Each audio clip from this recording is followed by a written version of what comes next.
मैं इस वक्त दिल्ली राजधानी में मौजूद हूँ, जावेद बिन अली, और इस वक्त मेरी मुलाकात हो रही है उपेंद्र रावत जी से।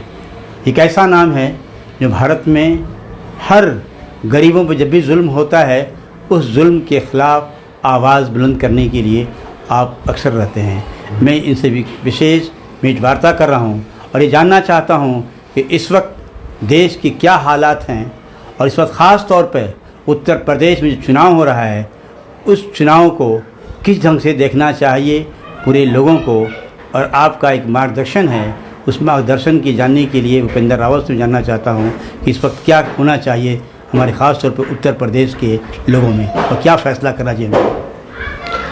भाईजान, मैं आपके माध्यम से दर्शकों को एक बात बताना चाहता हूँ। हमारा देश आरएसएस संघ परिवार के ऐसे जाल में फंस चुका है जहाँ से इसको सरलता से निकाल पाना संभव नहीं है। मैं जिक्र करूँगा अभी अदानी के पोर्ट पर। दुनिया को मालूम है कि जो अदानी को पोर्ट भेजा गया, मुद्रा पोर्ट, मोदी सरकार के द्वारा वहाँ 3000 किलो हेरोइन पकड़ी गई 19 सितंबर को।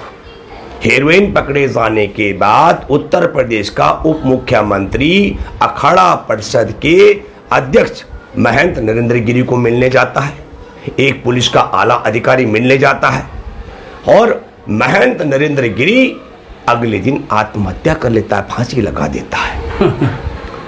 भारत का प्रधानमंत्री, भारत में 550 के करीब मामले थे 24 मार्च 2020 को, तो भारत को ताले में बंद कर देता है। और जिस दिन 26,000 नए मामले उजागर हुए, मैं ये भी जिक्र कर रहा हूं, परसों जब भारत छोड़ के अमेरिका गए और भारत का प्रधानमंत्री अमेरिका चला जाता है। उत्तर प्रदेश के अंदर राजा मिहिर भोज की जाति को योगी आदित्यनाथ के द्वारा गुर्जर और राजपूतों के बीच में जाति का विवाद कराया जाता है और मौलाना कलीम सिद्दीकी को गिरफ्तार किया जाता है। बिन बुलाए प्रधानमंत्री अमेरिका चला जाता है। ये सब का सब मामला मैं इसलिए कह रहा हूं, हेडलाइन को बदली करने का षड्यंत्र। क्या हेडलाइन? 3000 किलो हेरोइन पकड़ी गई मुद्रा पोर्ट पर, उस बंदरगाह पर जो मोदी सरकार ने अपने यार अदानी को बेचा था। मतलब भारत के बंदरगाह स्मगलिंग के सबसे बड़े अड्डे बन चुके हैं। और आपने देखा तब भी हेडलाइन को बदली करने का तरीका नहीं निकला, तो प्रधानमंत्री वहां से अमेरिका में आपने देखा होगा। हमारा दूसरी बात मैं कहना चाहता हूं कि विश्व का सबसे बड़ा लोकतंत्र ऐसी दशा में पहुंच चुका है जहां अमेरिकी उपराष्ट्रपति को हमारे देश के प्रधानमंत्री को लोकतंत्र की नसीहत देनी पड़ी। और ये देखिए, ये घटनाक्रम आपको समझना चाहिए। ये मैं इसलिए कह रहा हूं। और तब भी हेडलाइन बदली करने के लिए और क्या होता है, प्रधानमंत्री वापस आता है तो अधनंगे लोगों को खड़ा करके ढोल नगाड़ों से स्वागत कराया जाता है और रात को, देर रात को प्रधानमंत्री सेंट्रल विस्टा में जो रीट रोड़ी बदरपुर का काम चल रहा है उसको देखने के लिए गड्ढे में चला जाता है। कई पत्रकार मूर्ख कह रहे हैं कि देखो सेंट्रल विस्टा इस देश के लिए बहुत बड़ी बात है।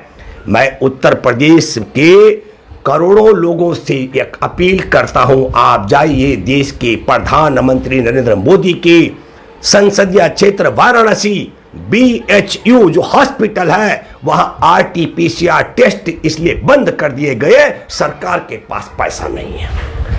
कोरोना की जांच के लिए सरकार के पास पैसा नहीं है। भारत के प्रधानमंत्री के संसदीय क्षेत्र की हॉस्पिटल में RT-PCR की जांच का टेस्ट बंद कर दिया जाता है और 20,000 करोड़ रुपए का सेंट्रल विस्टा बनाया जाता है। हमारे देश में लोगों को ऑक्सीजन देने के लिए पैसा नहीं था, जांच कराने के लिए पैसा नहीं है, उपचार कराने के लिए पैसा नहीं था, हॉस्पिटल में बेड देने के लिए पैसा नहीं था, पैसा सेंट्रल विस्टा बनाने के लिए। मैं आपके माध्यम से कहना चाहता हूं कि हेडलाइन को बदली करने का षड्यंत्र में दूसरा जिक्र करना चाहता हूं आपको।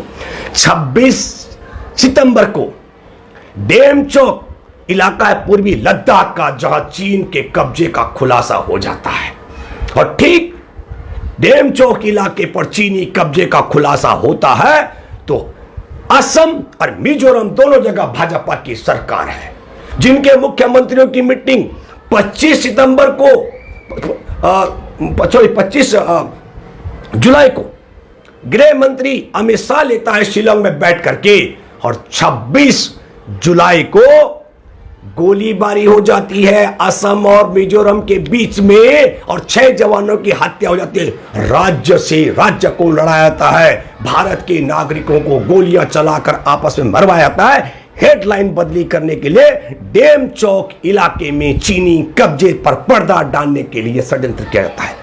तो आपने कहा कि देश किस दशा में पहुंच चुका है, मैं आपको बताना चाहता हूं कि अभी मैं उस बहादुर ईमानदार अधिकारियों को सैल्यूट करता हूं जिन्होंने 3000 किलो हेरोइन को पकड़ा अदानी के बंदरगाह पर हीरो कौन है? वो हीरो है जो चुपके से अमेरिका बिन बुलाए चला गया था। वो हीरो है कि वो जो तड़ी पार रह चुका शख्स वो हीरो है, या हीरो वो है जो फांसी पर लटक करके जान गंवा चुका है। मैं ये बात इसलिए कहना चाहता हूं, चिन्मयानंद राम मंदिर निर्माण के नेतागिरी करने वाला गृह राज्य मंत्री रह चुका शख्स, उसकी नग्न वीडियो देश भर में दुनिया ने देखी है। और अखाड़ा परिषद के अध्यक्ष महंत नरेंद्र गिरी ने कहा पूरा अखाड़ा परिषद नग्न हो चुके नंगे चिन्मयानंद के साथ हर तरीके से है। तो राम मंदिर के निर्माण में जुटे नेता चिन्मयानंद के नग्न वीडियो के साथ में अखाड़ा परिषद खड़ा हो, और अखाड़ा परिषद का अध्यक्ष का कोई नग्न फोटो आने वाला है वो आत्महत्या कर देता हो, ये मैं मानने के लिए तैयार नहीं हूं। तो पहली बात, हमारे देश में मुख्य मुद्दों से हेडलाइन को बदली कराने के षड्यंत्र को आपको समझना पड़ेगा। उत्तर प्रदेश के चुनाव की आपने बात की, मैं आपको बताना चाहता हूं, मैं भारतीय किसान मजदूर संयुक्त यूनियन का राष्ट्रीय प्रवक्ता हूं। मैंने उत्तर प्रदेश में किसानों के बीच में रातें व्यतीत की हैं। जिस दिन हमारा किसान उत्तर प्रदेश में बीज की बुआई करता खेत में अंकुर आ जाता है, तब से लेकर के जो आवारा पशु जो इनके माँ और बाप हैं, गाय और सांड, वो नष्ट कर देते हैं, तो उससे हिफाजत करने के लिए जब फसल तैयार होकर घर पर आ जाती है या बाजार में बिक जाती है, तब तक चौकीदारी करनी पड़ती है हमारे देश के किसान, उत्तर प्रदेश के किसानों को।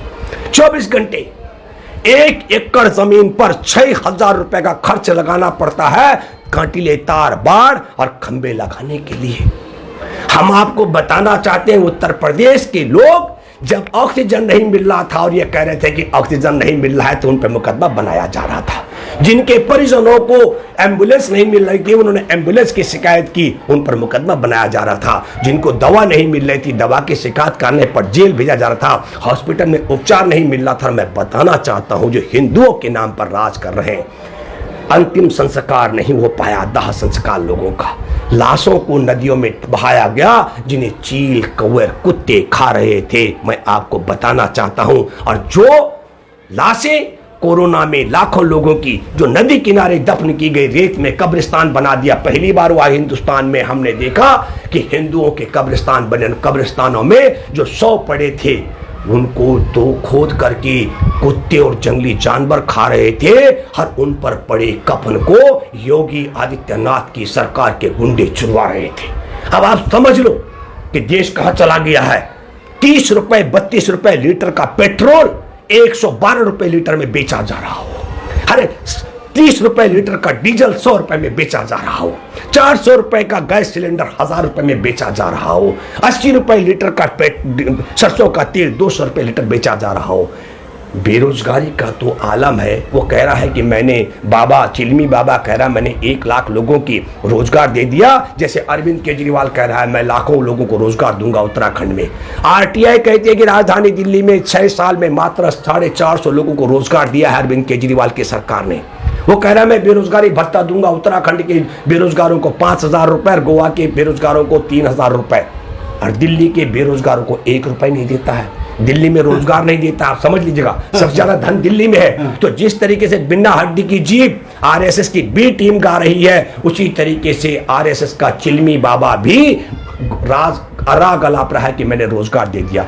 उत्तर प्रदेश की तरफ से मैं दावे के साथ कह सकता हूं यूपी ने तय कर लिया। दिल्ली में तो पोस्टर बहुत लगाए हैं मैं कह रहा हूँ यूपी ने तय कर लिया है, उत्तर प्रदेश ने तय कर लिया, हम भाजपा और चिलमी बाबा की सरकार की विदाई करने जा रहे हैं और उत्तर प्रदेश में बे औलाद की सरकारों की विदाई होने जा रही है और किसी औलाद वाले को मुख्यमंत्री उत्तर प्रदेश बनाने जा रहा है। कई लोग आपत्ति कर रहे हैं, मैं कभी नाम बताऊंगा। उत्तर प्रदेश तय कर चुका है, क्योंकि बे औलाद वाले को नहीं पता लगता जब कोरोना में बच्चे की मौत होती है, बे औलाद वाले को नहीं पता लगता कि जब बेटी का शव नदी में बहा जाता है तो कैसे चील कौवा कुत्ता खाता है। बे औलाद वाले को और बिन बाप वाले को, ये तो ऐसा मुख्यमंत्री है जिसका बाप कोरोना में मर रहा था, अंतिम संस्कार करने नहीं गया। अरे जिस आदमी ने अपना नाम बदल दिया हो, जिस व्यक्ति ने अपने बाप का नाम बदल दिया हो, अरे ऐसे व्यक्ति। और फिर मैं ये कहना चाहता हूं कि बे औलादों को नहीं पता होता, क्योंकि बाप माँ बाप से भी तुम्हारा कोई रिश्ता नहीं है। जिसकी माँ को, बाप को, जिसकी बहन को, भाई को, भतीजी को चील कवर कुत्ते खा रहे थे, अब इनको नहीं पता लगेगा। और मैं एक बात और कहना चाहता हूं, आपदा प्रबंधन अधिनियम धारा 12 के तहत महामारी में जान गंवाने वाले एक एक व्यक्ति को के परिजनों को 4-4 लाख रुपए देने का प्रावधान है। मैं ये बात इसलिए आपके माध्यम से कहना चाहता हूं कि हमने बार बार कहा है कि उत्तर प्रदेश के लोगों को खास करके मैं अपील करता हूं, जिनके घरों से कोरोना के कारण मौत हुई है वो सब लोग मुकदमा दर्ज कराओ। योगी आदित्यनाथ की सरकार पर इसने आंकड़े भी छुपाए हैं, तो ये संख्या भी कम बता रहे हैं। अब क्या कह रहे हैं, मुफ्त में टीका लगा रहे हैं। भारत 12 लाख करोड़ अमेरिकी डॉलर का कर्जदार बनाया गया, बोला हम तो मुफ्त में टीका लगा रहे हैं। भारत की सड़कें बेच दी, रेल बेच दिया, स्टेशन बेच दिए, बैंक बेच दिया, LIC बेच दिया, गैस अथॉरिटी ऑफ इंडिया बेच दी, मतलब नवरत्न बेच दिए, बोला हम मुफ्त में टीका लगा रहे हैं। भारत में 30 रुपए लीटर का पेट्रोल और डीजल 100 और 112 रुपए लीटर बेचा जा रहा है, बोला हम मुफ्त में टीका लगा रहे हैं। भारत में 400 रुपए का गैस सिलेंडर 1000 रुपए का बेचा जा रहा है, बोला हम मुफ्त में टीका लगा रहे हैं। आप मुफ्त में टीका लगाने के लिए देश बेच रहे हैं, मुफ्त में टीका लगाने के नाम पर दुनिया का कर्जदार बना रहे हैं, मुफ्त में टीका लगाने के नाम पर पेट्रोल और डीजल और गैस सिलेंडर 3 गुना महंगे दाम पर बिकवा रहे हैं, और आप और सरसों का तेल भी 3 गुना महंगे दाम पर बिकवा रहे हैं और कह रहे हैं मुफ्त टीका लगा रहे हैं। रावत जी, ये टीका की बात कर रहे हैं, बहुत से जगह डॉक्टर जो है पैसा लेके वो टीका लगा रहे हैं, उनको अथराइज किया गया है गवर्नमेंट की तरफ से।